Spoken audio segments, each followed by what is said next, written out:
Here you can see Thad reached down. It's a lot of handwork with grapes. That's one thing about it.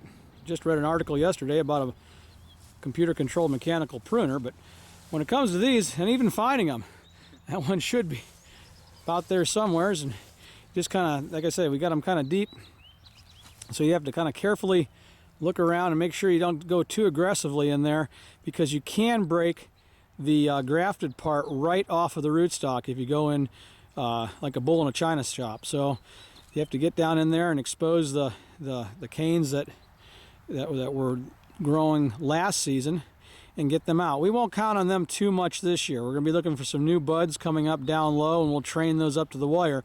Pretty much last year their job was just to establish a good root system, put out a little bit of foliage, and then this year here we get these guys dug back up out and going along here. And that one I can see a couple little buds on, and we'll see where that goes. But we'll cut off a lot of that top part there in lieu of the other ones. And then some are right on top there.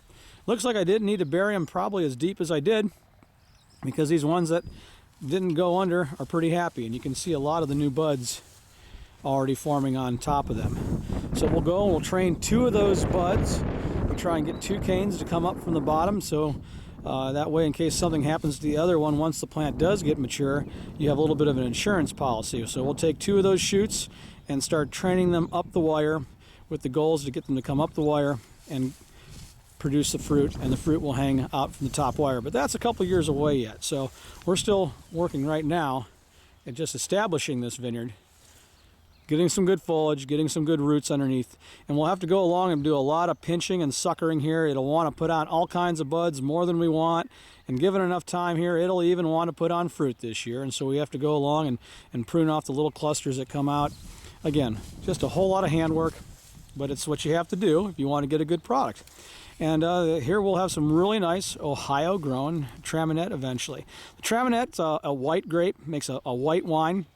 Usually you produce it, dry to slightly sweet. We don't do our Traminette when we do it too sweet. We have enough sweet varieties in the winery, so we try and get this one. As you can see, he has to use quite a bit of care there, because it goes way down there, and you don't want to, if you pull on it too hard, what you can do is like I mentioned earlier, break the grafted part right off from the rootstock, and then it's a dead vine, and it just needs to be replaced. So once again, this is some of the springtime work.